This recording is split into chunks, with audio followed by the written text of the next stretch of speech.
Everybody, this is just some random thoughts I had on Ukraine. Some things have been covered elsewhere, other parts maybe not as much. Just gonna talk about it. As far as equipment, the attitude seems to be, yeah, we gotta send more. You know, tanks, artillery, munitions, stingers. Well, I mean, we gotta send more, right? Just support Ukraine. Okay, all right, fine. Throw everything at them. Well, are they gonna get the best tanks, for example? No, of course not, silly. They're not Americans. Why would they get the best? What happens is the M1A2, the latest of the M1 series tank, it's got, I said reactive here, but I don't even think it's reactive. It's radioactive armor, and it needs to be removed before export.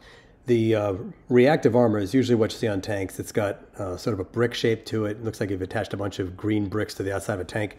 What that normally is an explosive. So when a tank round fires against it, or any other kind of explosive penetrator, the explosion of the reactive armor is supposed to counteract that and go against it, so it reacts to an explosion.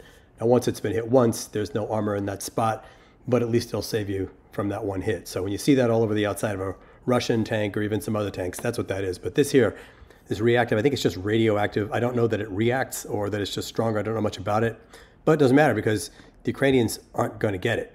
Secret radioactive armor is king, U.S. Abrams tanks, but Ukraine's not going to get it.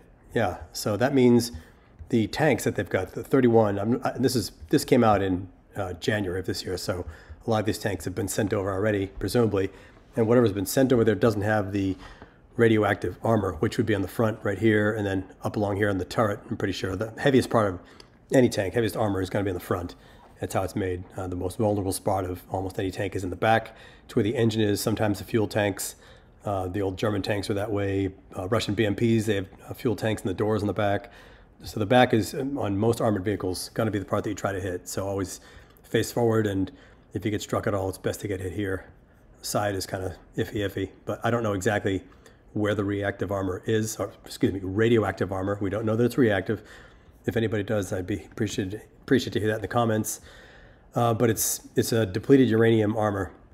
It doesn't mean it's nuclear, it just means that it's basically the leftovers that they get, which does have some radioactive qualities to it.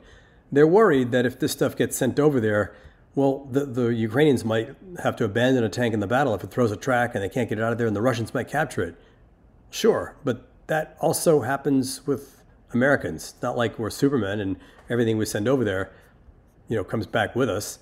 I mean, here's some American tanks, presumably in the Middle East somewhere, I'm not sure.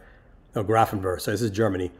And, anybody can lose a tank in the battle. So why won't we support the Ukrainians with the best tanks? Why not give them the best? Because we don't give a damn about them, that's why. They're cannon fodder. They're supposed to keep this war going long enough to try to wear out Russia. Right, we'll talk about that next, but as much as we say we support Ukraine, it doesn't make sense. If we're going to support them with the best, and we're not giving them the best. Now, they do have this, by the looks of things, most Abrams are going to have this nowadays. That's called the Crows system.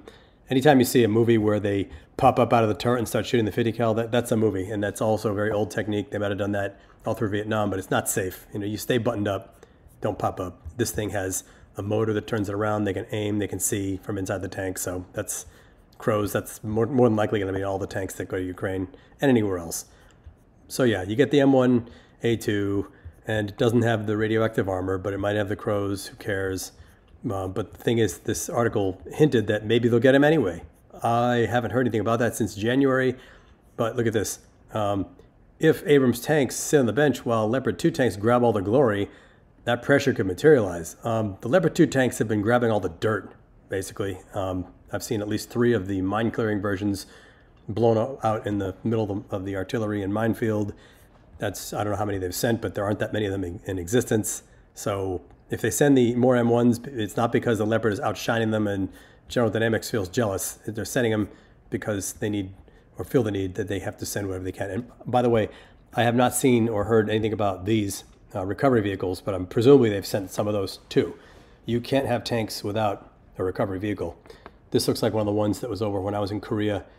First and second tank had these, and you'd have to deploy one of these recovery vehicles with every, I forget how many tanks that went out. There were certain tanks in a company. I'm not a tanker, I never was, but this is basically a tow truck for the tank, only it can't really tow it. It's just more of a maintenance vehicle. It can get it unstuck, and it can do things like lift engines up out of the tank. This is an older version of it. The newer one looks something like this. the M88A2. It's built on the M60 chassis. I think still looks the same road wheels.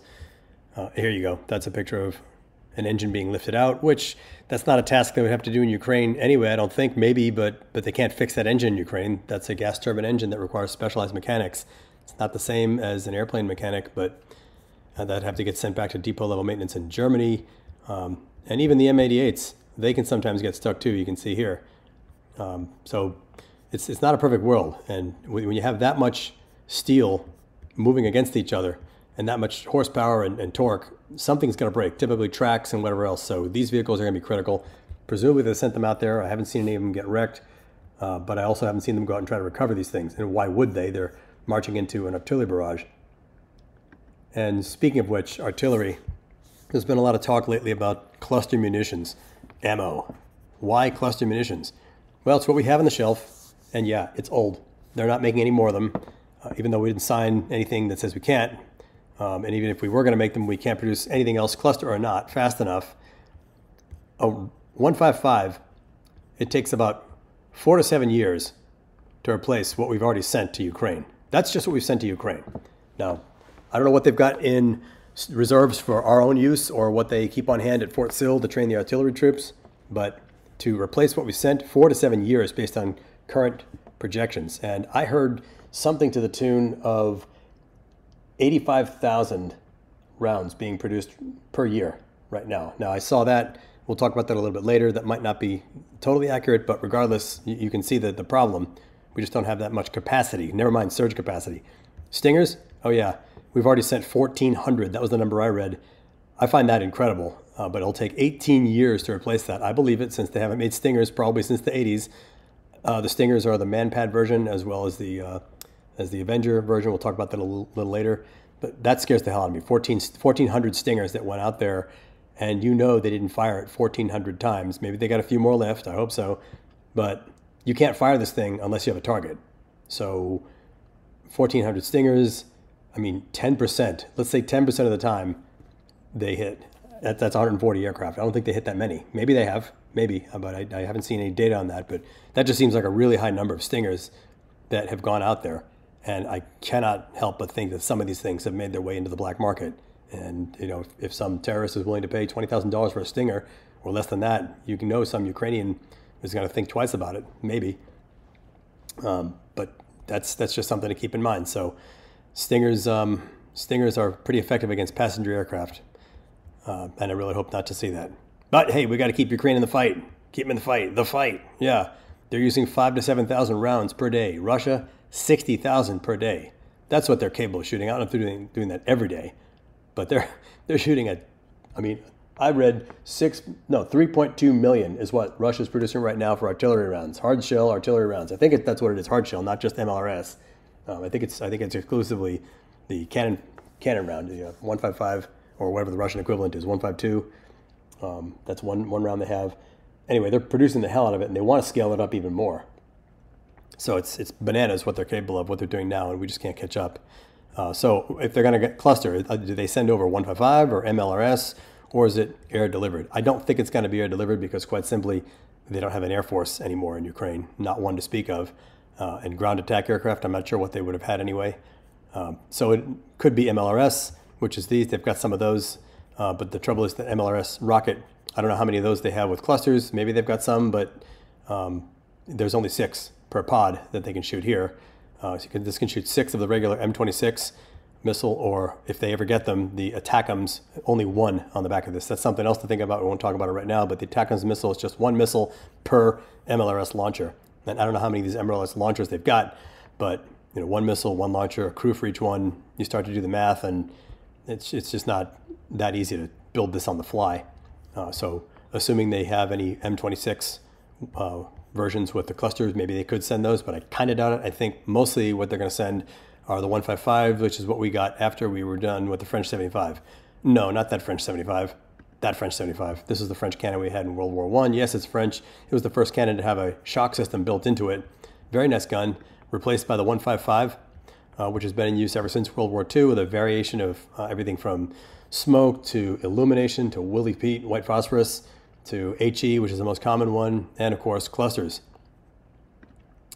And that's the 155 that they're typically using, that they've got. They've got these, the M777, which is a good unit, but what do you notice about this? It's got no protection for the crew.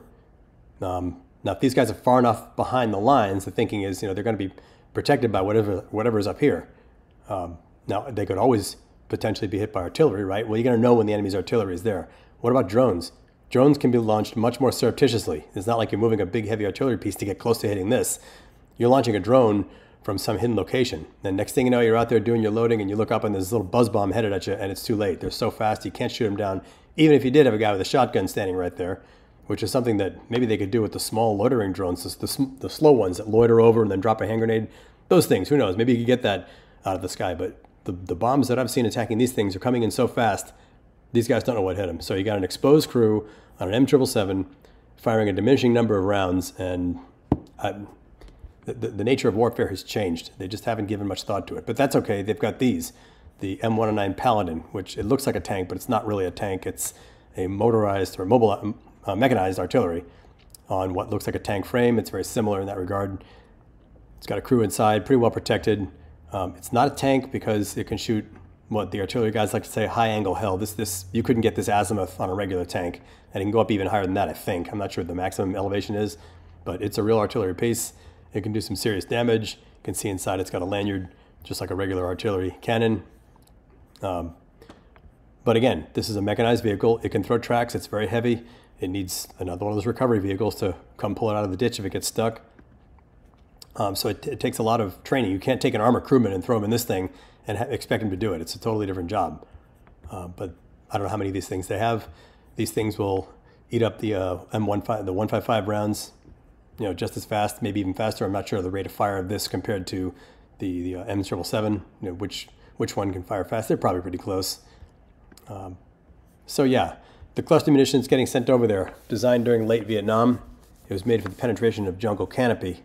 They couldn't see who was there, whether it's Viet Cong or NVA beneath the jungle. Just knew generally they were there. You drop a cluster munition down there, a bunch of bomblets go down there. It's imprecise, but hopefully you wound or kill enough of them that you could take them out of the fight.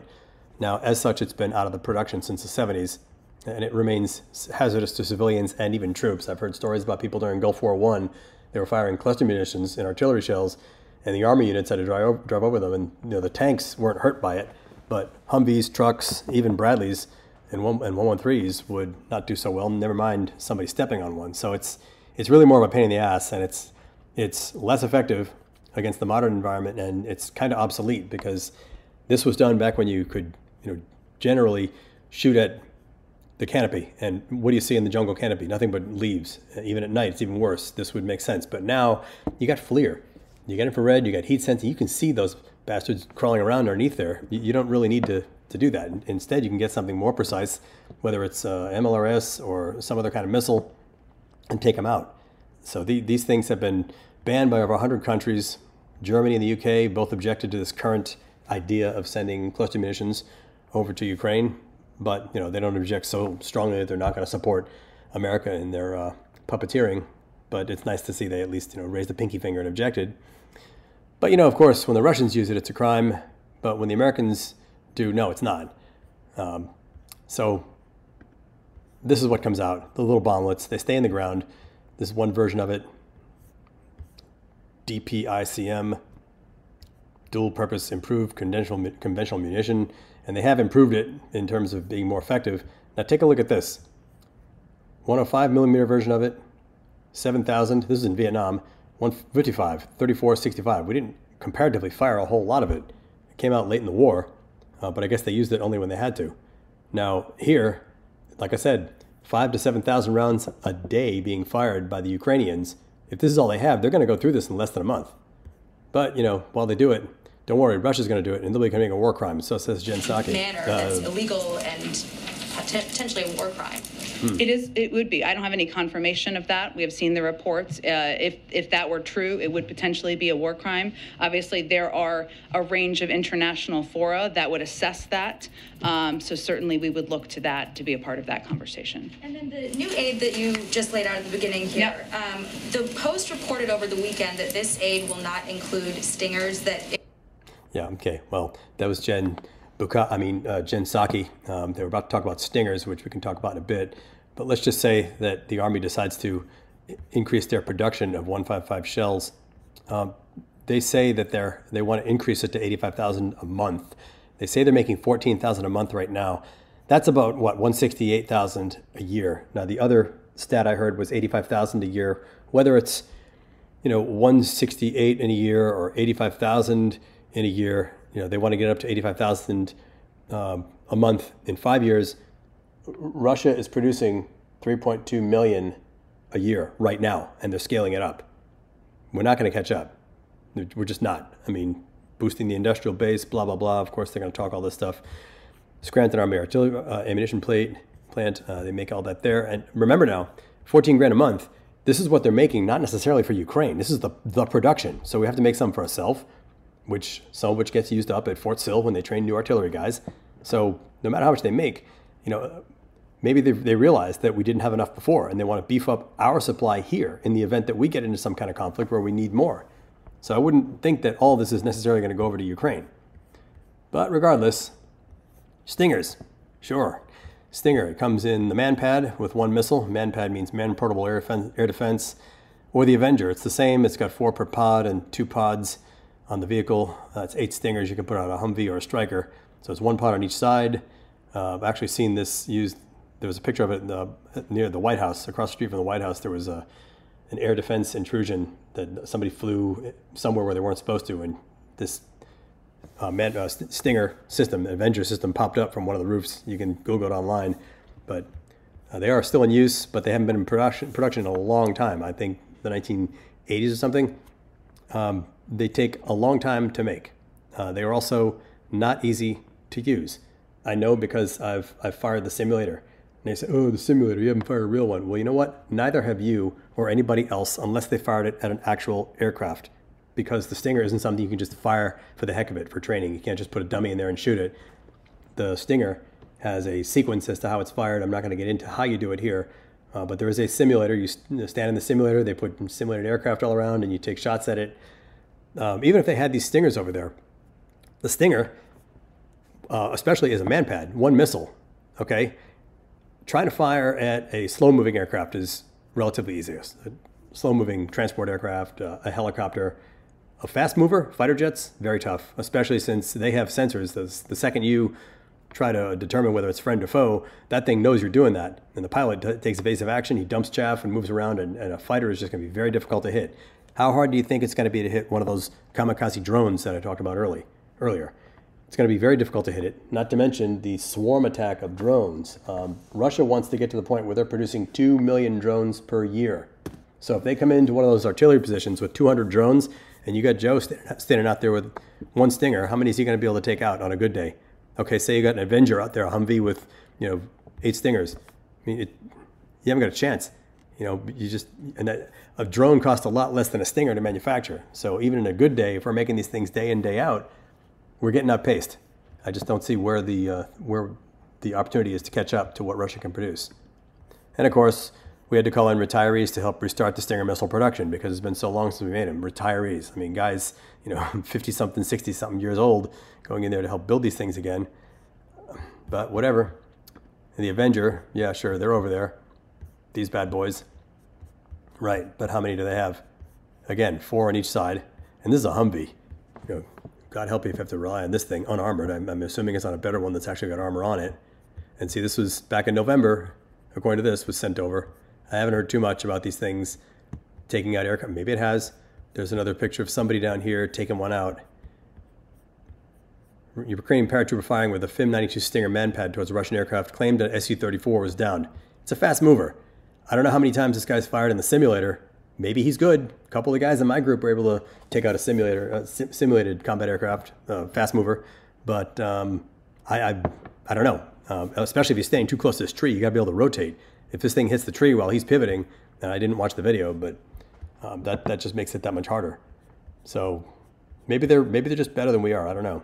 These are guys loading dummies into the Stinger. And you can take the man-portable version and load it into the Avenger. That's nice. Oh, okay. Here's the picture. On top of the building across the street from the White House, you can see a Stinger system. Not sure if that's on some kind of turret. I don't think it's a vehicle on the roof, but you get the idea. But, you know, the equipment's not going to matter in the end because Ukraine is running out of men.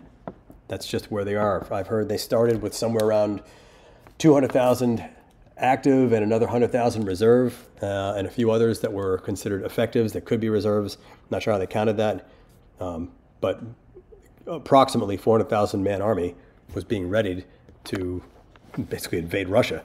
And since then, it hasn't gone so well. They've thrown everything they have at it in these insane attacks, in my opinion, that don't make any sense for political reasons. It sounds like just to make sure they get some points on the board. Look at us, we're fighting. Look at us, we're fighting. Give us some more equipment. Meanwhile, we're running out of men. You know, the officer in the NCO Corps has been depleted. You know, you cannot shake and bake a sergeant or an experienced major or even captains and lieutenants. And there's reports of them running away, you know, the second the artillery shells start landing, and part of me can't blame them. Press gangs, everybody doesn't know what a press gang is. Press, that refers to impressment into service. That actually happened, it was one of the objections of the American Revolution, impressment into service. If the British Navy needed sailors, they'd go down to the pub late at night, they find some kid who's, you know, had too much to drink, maybe he's passed out, pick him up, throw him on the ship. You wake up hungover on the ship and you're in the middle of the ocean. Guess what? You're in the British Navy. That's what they did. And the same kind of thing happening here. They're going on the street, they grab old men and boys, and the people with the money, apparently, and I've heard this confirmed from somebody who is Ukrainian, they can buy their way out of it. They can bribe somebody to not get pressed into the army. The ones who can't get scuffed up, or they stay inside, they don't come out, or they think, you know, I got a bum leg and I'm blind, I got Coke bottle glasses, they're never going to take me. Apparently they don't care. They're putting those people in the military anyway. So this is not the way to run it. But then again, how much better off are we? Well, we haven't started sending press gangs around anytime soon, but we've got 3,450 reservists and IRR activated. You might have heard that just came out the other day. 3,450 reservists. I heard most of that's 3,000 or so are reserves, guys in reserve units, and I heard something around 450 of them are what's called IRR, inactive ready reserve. That's basically a reserve to the reserve.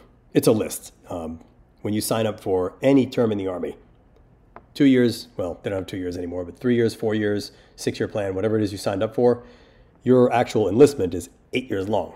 And you have to be on that list for the full 8 years. So whether you actually spend 3 years, 4 years, 6 years in uniform, when you get out, if you still haven't made 8 years yet, you're going to be on that list. They may call you in for a muster once in a while.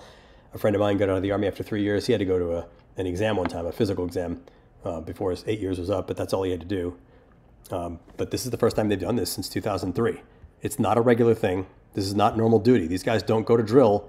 These guys may not even stay in shape. They get out of the Army, they sit on the couch playing World of Warcraft, eating bonbons, drinking Mountain Dew, and they show up when they get that physical, the muster, and they can't fit in their old uniforms anymore. That's probably not uncommon. So what's this mean? I think they're doing this because recruiting is just falling so below expectations with everybody except the Marine Corps. Marines are smaller. They don't need to recruit as much. And they've probably got a lot more of the guys who want to join the Marines because they're Marines and they still, you know, believe in, I'm not going to call it a myth, but let's say the Marines today, ask any Marine, it's probably not the same as the Marine from 20 years ago or even 10 years ago. Look at, they can't even use the expression a few good men. They can't. They'd probably get disciplined if they said that these days in the Marines. But regardless, they're getting enough people to sign up for the Marines, but none of the other services. So what's that mean? Will we join? Will we join this? Well, you better hope not. I'll just leave it with this. Hey y'all, so today I'm going to make a video showing how I cope with gender dysphoria while in uniform.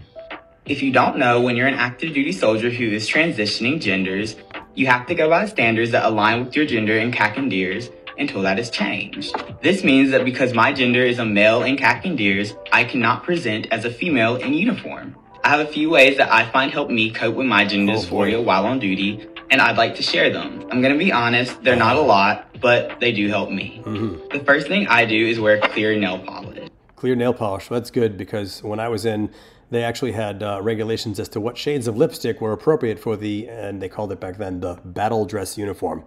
Yeah, well, I'm sure they've expanded the regulations to include that for both genders, or is it all genders? I don't know. I'm confused. All right, I'm not going to get too far down the rabbit hole. Just a few comments I wanted to make. Enjoy that, and if we have to get to World War III, I wish you the best. All right, everybody. Take care.